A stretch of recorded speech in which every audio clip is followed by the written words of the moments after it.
Friends, எல்லாரும் எப்படி இருக்கீங்க? இன்றைக்கி நம்ம வீடியோவில் ரொம்ப கேஷுவலாக ஒரு ஃபேமிலி vlog தான் பார்க்க போகிறோம். சரி வாங்க வீடியோக்குள்ளே போகலாம். அதுக்கு முன்னாடி நம்ம சேனலை ஃபஸ்ட் டைம் பார்க்குறீங்களா? அப்போ கீழே ரெட் கலரில் இருக்க சப்ஸ்கிரைப் பட்டனை ப்ரெஸ் பண்ணிக்கோங்க. கூடவே பெல் ஐக்கானையும் கிளிக் பண்ணிக்கோங்க. அப்போ தான் நான் போடுற வீடியோஸ் உங்களுக்கு உடனடியாக வந்து சேரும். ஸோ இப்போ நான் vlog வந்து சாட்டர்டே ஈவினிங்லேருந்து ஸ்டார்ட் பண்ணியிருக்கேன். என்ன விஷயம் அப்படின்னு நீங்கள் கேட்டிங்கன்னா, அடுத்த நாள் வந்து சண்டே. அன்றைக்கி வந்து நாங்கள் அம்மனுக்கு வந்து கூழ் ஊற்றி சாமி கும்பிடலாம் அப்படின்னு இருக்கோம். அதற்குண்டான வேலைகள் தான் வந்து இங்கே நடந்துகிட்ருக்கு. கூழ் வந்து ரெடி பண்ணணும் அப்படின்னா உடனேலாம் இன்ஸ்டண்ட்டாக ரெடி பண்ணிட முடியாது. உங்களுக்கே தெரியும், முன்னாடி நாளே வந்து அந்த கூழ் கொண்டான ப்ராசஸ்லாம் ஒரு சிலது இருக்குது. அதை தான் வந்து நான் உங்கள் கூட ஷேர் பண்ணிக்கலாம் அப்படின்னு இருக்கேன். ஸோ ஃபஸ்ட்டு வந்து ஒரு 4 அழகு போல் பச்சரிசியை வந்து வேக வச்சுக்கலாம். பக்கத்துலேயே பார்த்தீங்கன்னா வந்து டீ வந்து ரெடி ஆகிட்டுருக்கு. ஈவினிங் டைம் அப்படின்றதுனால வந்து சுட சுட இஞ்சி போட்டு டீ வந்து ரெடி பண்ணிகிட்ருக்காங்க எங்கள் எல்லாருக்கும். இந்த கூழுக்கு தேவையான கேழ்வரகு மாவு வந்து வெள்ளிக்கிழமையை வந்து ஊற வச்சுட்டாங்க. இப்போ பார்த்தீங்கன்னா பச்சரிசி வந்து 4 அழகு போட்டிருக்கோம் அப்படின்னா 2 கிலோ கேழ்வரகு மாவு வந்து நம்ம யூஸ் பண்ணிக்கலாம். இந்த கூழ் வந்து ஒரு 30லேருந்து 35 பேர்கிட்ட வந்து குடிக்கலாம். அந்த அளவுக்கு தான் இப்போ ரெடி பண்ணிட்டு இருக்காங்க. இந்த மாவை வந்து கொஞ்சம் கூட கட்டி இல்லாமல் நல்லா கையிலேயே வந்து நல்லா கலந்து விடணும். ஸோ இப்போ எல்லாருக்குமே வந்து டீ டைம் ரொம்ப ரிலாக்ஸிங்காக வந்து இஞ்சி போட்ட டீ வந்து இப்போ ரெடி ஆகிடுச்சு. எல்லோரும் அதை தான் குடிச்சிட்ருக்கோம். உங்கள் யாருக்கெல்லாம் இந்த டீ ரொம்ப பிடிக்கும்னு சொல்லுங்கள். இது என்னோட மோஸ்ட் ஃபேவரெட்டுன்னு சொல்லலாம். எனக்கு ரொம்ப பிடிக்கும். ஸோ அடுத்ததாக இந்த கூழுக்காக நம்ம பச்சரிசி வந்து வேக வச்சுருந்தோம் இல்லைங்களா, அது வந்து ஒரு 100% நல்லாவே வந்து வெந்து வரணும். அது வரைக்கும் நம்ம வெயிட் பண்ணலாம். நல்லா வெந்ததும் கேழ்வரகு மாவு எடுத்து இதில் நம்ம கலந்து விட்டுக்கலாம். இந்த ஸ்டேஜில் உங்களுக்கு தேவையான உப்பு வந்து நீங்கள் போட்டுக்கோங்க.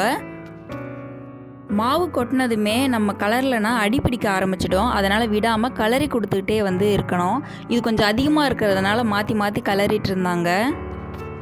அதுக்கப்புறமா கொஞ்சம் வந்து மூடி வச்சிடலாம், வெந்து வரட்டும். இப்போ இந்த கூழ் வந்து வெந்துடுச்சா இல்லையான்னு பார்க்குறதுக்கு தண்ணியை தொட்டு அந்த கூழை தொட்டு பார்த்தீங்கன்னா கையில் ஒட்டவே ஒட்டாது. ஸோ அப்படி இருந்துச்சுன்னா கூழ் வந்து அழகாக வந்து ரெடி ஆகி வந்துருச்சு அப்படின்னு அர்த்தம். ஸோ இந்த டிப்ஸ்லாம் எதுக்குன்னு கேட்டிங்கன்னா, கூழ் வந்து அதிகமான அளவில் வந்து செய்கிறவங்களுக்கும் பிகினர்ஸ்க்கும் ரொம்பவே யூஸ்ஃபுல்லாக இருக்கும்னு நான் நினைக்கிறேன். அதனால தான் உங்கள் கூட ஷேர் பண்ணிக்கிட்டேன். அப்படியே நம்ம வீட்டிலேருந்து பக்கத்தில் பார்த்தீங்கன்னா கோயில் இருக்குது. அந்த கோயிலில் வந்து திருவிழா வந்து நடந்துகிட்ருக்கு. ஆடி மாதம் 5வது வாரத்தில் வந்து இந்த திருவிழா வந்து நடத்துவாங்க. பார்த்தீங்கன்னா நம்ம வீட்டு குட்டீஸ் தான் வந்து எல்லாருக்கும் அன்னதானம் வந்து கொடுத்துட்ருந்தாங்க. என்ன அன்னதானம் அப்படின்னு பார்த்தீங்கன்னா, புளியோதரையும் தொட்டுக்க வந்து உருளைக்கிழங்கு மசாலா வந்து வச்சுருந்தாங்க. ரொம்ப நல்லா இருந்துச்சு. நானும் வாங்கி சாப்பிட்டேன். அதுக்கப்புறமா நாளைக்கு தான் இந்த கோயிலில் வந்து திருவிழா வந்து ரொம்ப விசேஷமாக நடக்கும். இதையுமே உங்களுக்கு vlogல நான் கண்டிப்பாக கவர் பண்ணுறேன். அங்கே ஏரியாவில் இருக்க எல்லாருமே வந்து கோயிலுக்கு வந்து அன்னதானத்தை ரொம்ப அன்பாக வந்து வாங்கிட்டு போயிட்டு இருந்தாங்க. ஸோ இன்றைக்கி இதோட முடிஞ்சிருச்சுங்க. அடுத்த நாள் மார்னிங்லேருந்து நான் vlog ஸ்டார்ட் பண்ணியிருக்கேன். ஸோ இன்றைக்கி தான் வந்து கூழ் ஊற்றும் வழிபாடு வந்து நம்ம செய்ய போகிறோம். நானுமே வந்து ஃப்ரெஷ்ஷப் ஆகிட்டேன். கீழே வந்து எங்கள் பெரிய அக்கா வந்து என்ன பண்ணிகிட்ருக்காங்க அப்படின்னு பார்த்தீங்கன்னா, பரபரப்பாக வந்து சமையல் வேலைகளை வந்து ஆரம்பிச்சிட்டாங்க.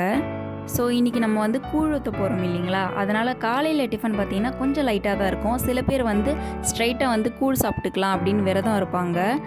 காலையில் என்ன டிஃபன் அப்படின்னு பார்த்தீங்கன்னா, இட்லிக்கு தொட்டுக்க எல்லா காய்கறிகளும் போட்டு குருமா குழம்பு வந்து செய்வாங்க. ரொம்ப சூப்பராக இருக்கும். இங்கே பார்த்தீங்கன்னா என்னுடைய அத்தை வந்து மதியம் சமையலுக்காக வந்து எல்லா காய்கறிகளும் வந்து நறுக்கிட்டு இருக்காங்க. அப்படியே கேமரா எடுத்து பின்னாடி வந்தால் என் பொண்ணு. ஸோ என் பொண்ணை பற்றி எனக்கு பிரச்சனையே கிடையாது. அவளுக்கு தேவையான டிஃபனை அவளே எடுத்து சாப்பிட்டுக்குவா. மேடம், உங்கள் பொண்ணான கையால் ஒரு ஹாய். காட்டிட்டாங்க. பிஸியாக இருக்காங்க போல். ஹாய். ஸோ கூழ் அப்படின்னாலே நம்ம என்ன குழம்பு வைப்போம்? காரமணி போட்டு குழம்பு வைப்பாங்க. ஸோ காலகாலமாக அதை தான் நம்ம ஃபாலோ பண்ணிட்டு வந்துட்டுருக்கோம். என்ன வெஜ்ஜுனா வந்து வெறும் காய்கறிகள் இருக்கும், நான்வெஜ்னா கருவாடு இருக்கும். ஸோ இந்த குழம்பு வந்து நம்ம விடுறதே கிடையாது. ஸோ மாமா இப்போ வந்து என்ன பண்ணிகிட்ருக்காரு அப்படின்னு பார்த்தீங்கன்னா, தோரணம் வந்து ரெடி பண்ணிகிட்ருக்காரு. தோரணம் அப்படின்னாலே வெளியேந்து பார்க்குறவங்களுக்கு வந்து இந்த வீட்டில் ஏதோ ஒரு நல்ல காரியம் வந்து நடந்துகிட்ருக்கு அப்படின்ற ஒரு அறிகுறி வந்து இருக்கும். அது மட்டும் இல்லாமல் சாதாரண நல்ல நாட்களில் வந்து மாயிலை தோரணம் வந்து நம்ம கட்டுவோம். ஆனால் இந்த ஸ்பெஷல் அக்கேஷனுக்கு மட்டும் கூடவே வந்து வேப்பிலையும் சேர்த்து வந்து நம்ம கட்ட ஆரம்பிப்போம். ஸ்பெஷலாக இதை வந்து நம்ம அம்மனுக்கு செய்கிறோன்றதுனால அவங்களுக்கு பிடிச்சமான அந்த வேப்பிலையும் சேர்த்து வச்சு நம்ம கட்டுறோம். அடுத்து வந்து ஒரு சில டிப்ஸ் வந்து காராமணி குழம்பு வைப்பது எப்படின்றத வந்து நான் உங்கள் கூட ஷேர் பண்ணிக்கலாம் அப்படின்னு இருக்கேன். பிகாஸ் ரொம்ப ஈஸியான ஸ்டெப்ஸ் வந்து நான் உங்களுக்கு சொல்கிறேன். இந்த குழம்புக்கு தேவையான காராமணியை நம்ம ஆல்ரெடி வந்து வேக வச்சு எடுத்து வச்சாச்சு. இந்த காராமணி குழம்புக்கு தக்காளி வெங்காயம் முதல் கொண்டு எல்லா காய்கறியிலுமே வந்து கொஞ்சமாக எண்ணெய் விட்டு வதக்கிட்டு இருக்காங்க. அதுக்கப்புறமா தேவையான அளவு மிளகாய் தூள், உங்களுக்கு எந்த அளவுக்கு வந்து காரம் தேவையோ அந்த அளவுக்கு வந்து மிளகாய் தூள் வந்து சேர்த்துக்கோங்க. அதுக்கப்புறமா தேவையான அளவு மஞ்சள் தூள்.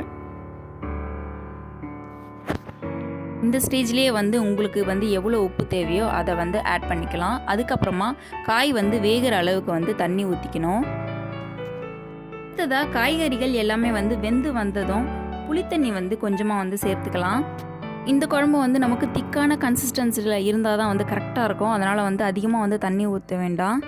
ஸோ இந்த ஸ்டேஜில் வந்து நம்ம வேக வச்சுருந்த காராமணியும் அந்த குழம்போடு சேர்த்துக்கலாம். பார்த்தீங்கன்னா குழம்பு ரொம்ப சூப்பராக வந்து ரெடி ஆகிடுச்சு. இதை வந்து தாளிச்சா மட்டும் போதும் இப்போது. ஸோ குழம்பு வேலைலாம் வந்து முடிஞ்சிருச்சு. ஸ்ட்ரைட்டாக வந்து பிரேக்ஃபாஸ்ட் போயிடலாம். செம்மையாக பசிக்குது. காலையில் பார்த்தீங்கன்னா இட்லி அப்படின்னு சொல்லியிருந்தேன் இல்லைங்களா, அதை தான் வந்து ரெடி பண்ணிகிட்ருக்கேன். ஸோ குட்டீஸ் எல்லாருமே பார்த்தீங்கன்னா அழகாக குளிச்சுட்டு வந்து டிஃபன் சாப்பிட்டுட்ருக்காங்க. டிஃபன் சாப்பிட்ட கையோட ஒரு ஸ்ட்ராங்காக ஒரு காஃபி சாப்பிட்ற சுகம் இருக்குது. அதெல்லாம் சொன்னால் புரியாது, சாப்பிட்டா தான் புரியும். உங்கள் யாருக்கெல்லாம் இது ரொம்ப பிடிக்கும்னு கமெண்ட் செக்ஷனில் கண்டிப்பாக சொல்லுங்கள். ஸோ அப்புறமா பார்த்தீங்கன்னா ஒரு 11:30 மணி போல் வந்து அந்த கோயிலில் பக்கத்தில் திருவிழா அப்படின்னு சொல்லியிருந்தேன் இல்லைங்களா, அங்கேருந்து வந்து அம்மனோட கரகம் வந்து எல்லா வீதிகளிலும் வந்து வந்துட்டு இருந்தாங்க. ஸோ அவங்கள வந்து வரவேற்கிற மாதிரி ஒருத்தரும் ஒரு வேலை வந்து செஞ்சோம். ஒருத்தர் வந்து மஞ்சள் தண்ணி ஊற்றுனாங்க, ஒருத்தர் வந்து மஞ்சள் வச்சாங்க. நான் வந்து குங்குமம் வந்து வச்சிட்ருக்கேன். எப்போதுமே பார்த்திங்கன்னா நாம் தான் கோயில்களில் போய் அம்மனை வந்து தரிசனம் செய்வோம். ஆனால் இந்த ஆடி மாதத்தில் மட்டும்தான் கோயிலில் இருக்க அம்மனே வந்து நமக்கு நேரடியாக நம்ம வீட்டுக்கே வந்து தரிசனம் கொடுப்பாங்க. ஸோ கரகத்தில் இருக்கிற அம்மன் வந்து அவ்வளோ அழகாக வந்து அலங்காரம் பண்ணி கொண்டு வந்திருந்தாங்க. அந்த மாதிரி வந்து அம்மன் வரும்போது நம்ம வீட்டில் அப்போதைக்கு என்ன இருக்கோ அதை வச்சு அர்ச்சனை செஞ்சு சாமி கும்பிட்டாலே ரொம்ப ரொம்ப விசேஷமானது. ஸோ பக்கத்தில் வந்து கோயில் இருக்குது சொல்லியிருந்தேன் இல்லைங்களா, அங்கே வந்து என்னெல்லாம் ரெடி பண்ணிகிட்ருக்காங்கன்னு போய் பார்க்கலாம் வாங்க. இங்கே பார்த்தீங்கன்னா அம்மனுக்கு வந்து ஈவினிங் வந்து பெரிய படையல் வந்து போடுவாங்களாம். அதற்குண்டான சமையல் தான் வந்து தடபுடலாக வந்து ரெடி ஆகிட்டுருக்கு. சிக்கன் குழம்பு, மீன் குழம்பு இந்த மாதிரியெல்லாம் வந்து செஞ்சிட்ருக்காங்க. அதுக்கப்புறமா முக்கியமானதுன்னு பார்த்தீங்கன்னா கொழுக்கட்டை வந்து கூழ் ஊற்றினாலே வந்து ஈவினிங் வந்து கொழுக்கட்டை வச்சு படைப்பாங்க. அதுவுமே வந்து ரெடி ஆகிட்டுருக்கு.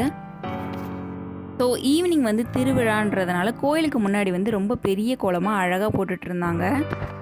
இந்த கோயிலோட பேர் என்னன்னு பார்த்தீங்கன்னா ஸ்ரீதேவி கருமாரி அம்மன் ஆலயத்தில் தான் இப்போ நம்ம இருக்கோம். ஸோ கரெக்டாக வந்து 12 மணி ஆகிடுச்சு. ஸோ கரெக்டாக அந்த நேரத்துக்கு தான் வந்து எல்லார் வீட்லேயும் வந்து கூழ் ஊற்றுவாங்க. ஸோ கூழ் வந்து இப்போ எல்லாருமே வந்து சாப்பிட்டுட்ருக்கோம். ரொம்ப ரொம்ப ஹெல்த்தியானது, ரொம்ப ஜாலியாக இருந்தது எல்லோரும் ஒன்றா இருந்து சாப்பிட்டதுனால. ஸோ இந்த vlog உங்கள் எல்லாருக்குமே கண்டிப்பாக பிடிச்சிருக்கோன்னு நினைக்கிறேன். அப்போ வீடியோவை லைக் பண்ண மறக்காதீங்க. சேனலை சப்ஸ்கிரைப் பண்ணலான்னா சப்ஸ்கிரைப் பண்ணிக்கோங்க. கூட பெல் ஐக்கானையும் கிளிக் பண்ணிக்கோங்க. தேங்க்ஸ் ஃபார் வாட்சிங்.